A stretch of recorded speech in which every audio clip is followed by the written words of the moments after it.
Disclaimer: the following fanfiction contains moments that may be considered disturbing, especially in the later chapters. Viewer discretion is advised. Applebloom's Mansion by Lucar. Act 3, Boss Fight.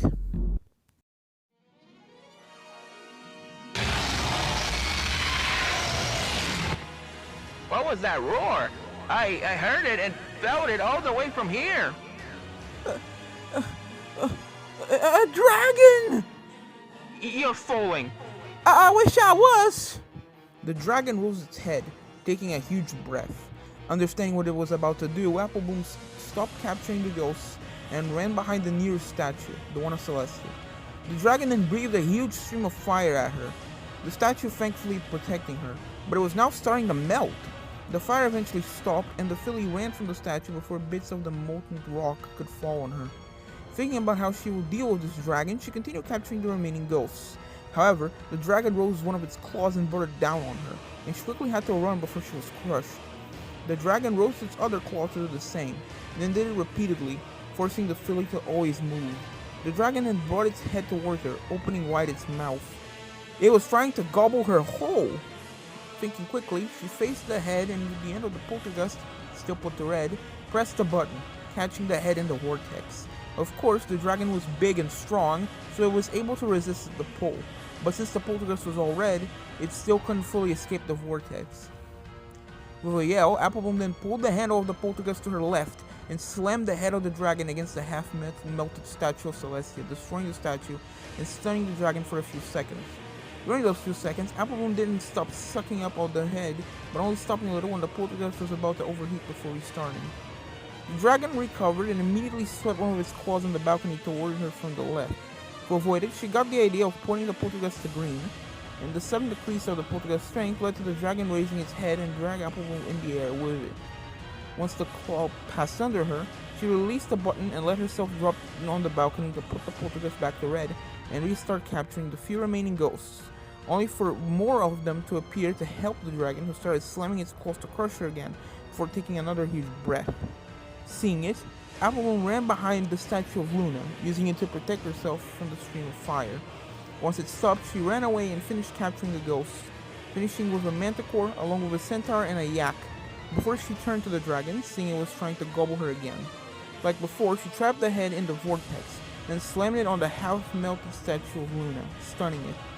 She then didn't stop sucking it up until it recovered and started sweeping the balcony with one of its claws again. And once again, Applebloom put the poltergust to green and let the head drag her in the air to avoid the claw.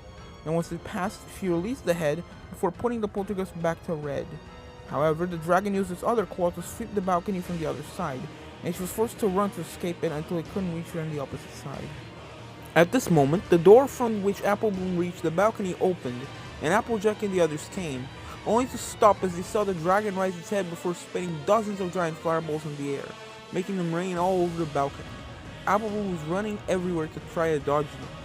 Scared for her life of her little sister, Applejack screamed, "We have to save her!" Fluttershy looked at her in horror, and Scootaloo, Sweetie Belle, and Spike walked back in fear while the 5 other mares prepared to run and join the fight. However, Little Ghost appeared and stopped them. "Wait, Baby Joe, you all died for nothing. You can't do anything against it. Let Applebloom do her job." But No buts. behind her, the dragon started pounding the balcony with its claws, creating shockwaves that Applebloom avoided by jumping above it far enough.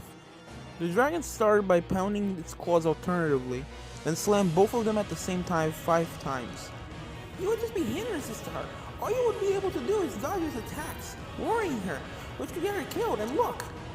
The dragon then pounded her under its fist, only for Applebloom to trap it in the vortex of the poltergust before pulling it to make it pound the balcony beside her, creating another shockwave that almost got the filly before she ran away to avoid it. Once she ran enough, the shockwave lost enough strength so she could jump above it. Little Ghost smiled. She doesn't seem to need help. She's right, Applejack already said. Fluttershy nodded quickly to show that she was agreeing. Applejack and Rainbow Dash didn't like it, but they were forced to acknowledge that the filly ghost was right. Again, the dragon tried to pound Applebloom with its other claw, and again Applebloom used the poltergust to make it pound the balcony before she ran far enough so she could jump above the resulting shockwave. Finally, the dragon started taking a big breath. Applebloom clenched her teeth as she looked around. The two statues were gone, so she couldn't use them anymore to protect herself from the stream of fire. And there was nowhere else. Risking everything, she ran to the center of the balcony and pointed the poltergeist towards the dragon, ready to take a huge risk with the potential outcome being life or death. The dragon breathed a stream of fire at her, and Applebloom activated the poltergeist, starting to suck up the flames in the most dangerous clash.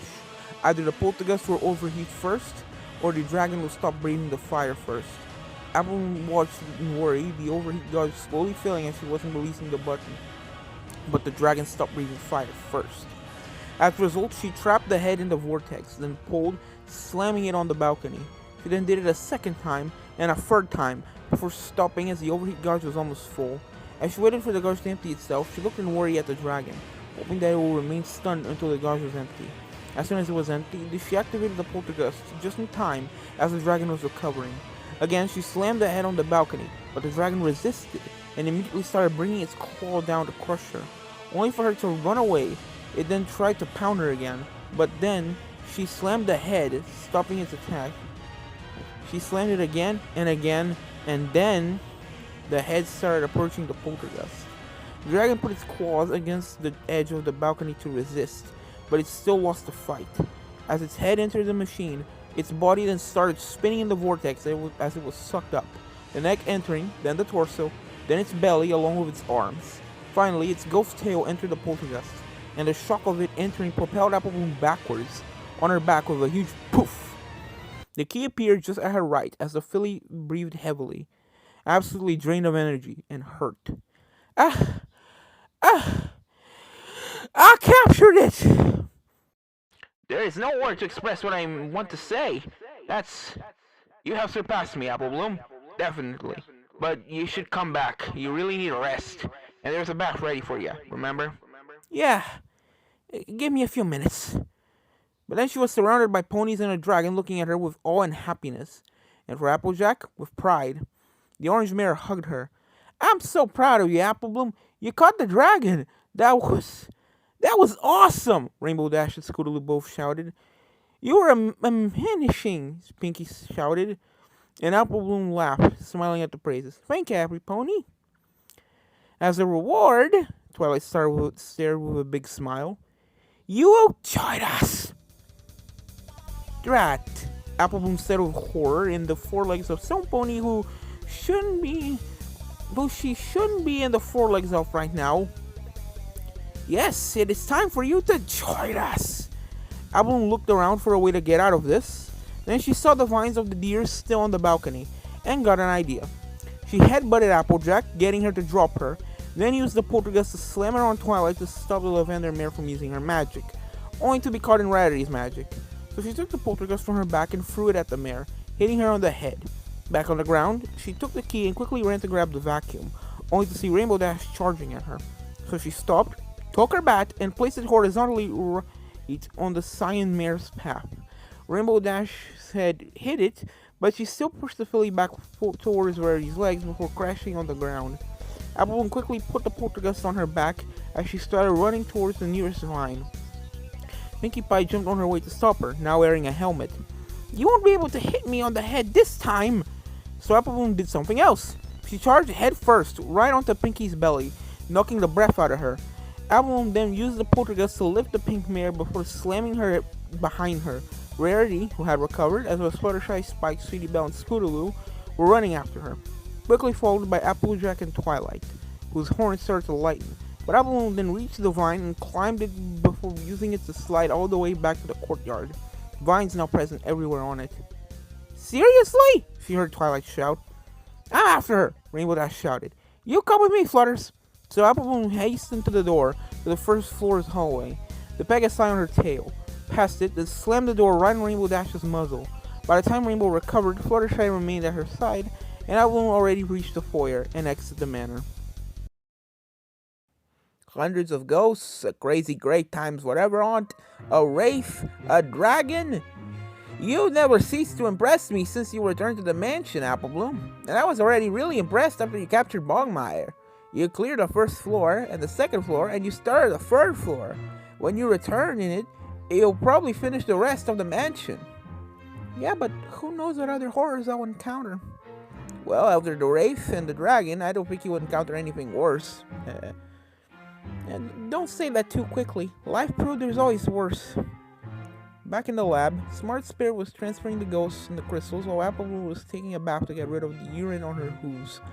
Before that, Applebloom drank a healing potion that Smart Spirit got from Sakura to heal all the wounds she got in that battle on the balcony, without forgetting the small wounds she got before, like the scratches and the burns.